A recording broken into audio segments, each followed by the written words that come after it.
This is the Chattanooga Continuum electrotherapy device. It is a portable device that has two channels. You plug the lead wires here at the top. You will notice that it has navigation keys on both the left and the right side. The power key is in the center. We're going to turn the device on and let it power up.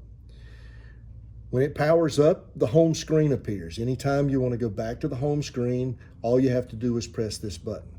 The OK key is to be pressed every time we change a parameter so that the machine will accept those changes. You will note that there are four programs on the home screen. We'll notice there is a large NMES, there is a small NMES. This is for muscle strengthening, muscle re-education. There is a TENS, which is for pain, and then there's configurations for the settings of the device that we'll talk about momentarily. When you look at the NMES and we press that button, we will see that with each, either the small or the large NMES protocols, you will see preset protocols. There's an atrophy, a spasm, and a point stimulation protocol.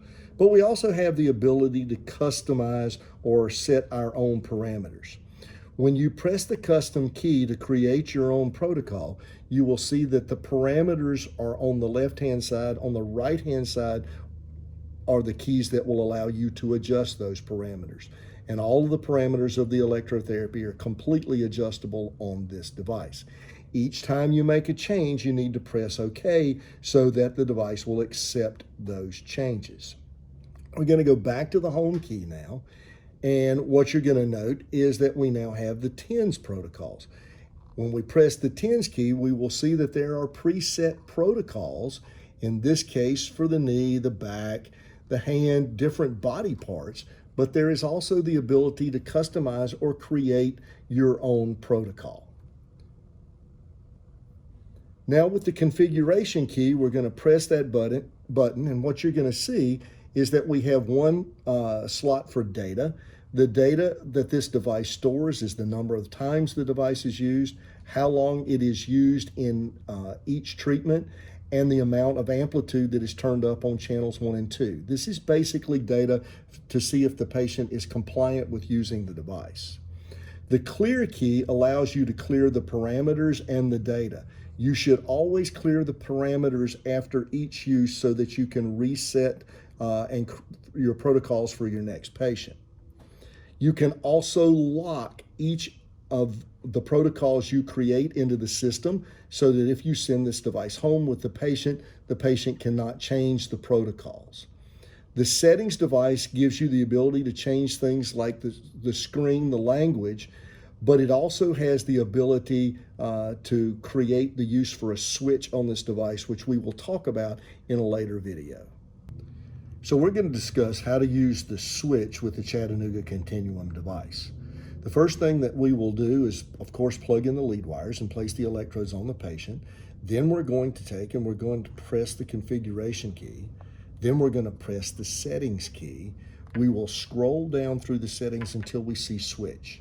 The switch can be fired in two modes, alternating or a reciprocal pattern, in which when the switch is depressed, channel 1 will fire. When the switch is released, channel 2 will fire. If we change this to simultaneous, it means that both channels will fire at the same time when the switch is depressed. So now that we've chosen simultaneous, we're going to press OK. We're going to go to the home key. Now we're either going to choose large or small NMES. In this case, we're going to choose large. We do have the preset protocols, but in this case, we want to press custom.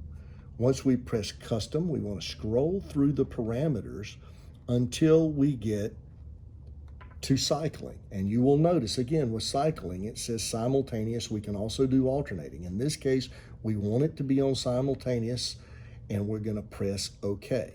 At this point now, we can turn up the two channels. So with channel 1, we can now turn it up, and you'll notice the black dot appearing. That means current is flowing. We turn it up until we get that first muscle to contract. We will then come to channel 2 and turn it up until the second muscle contracts.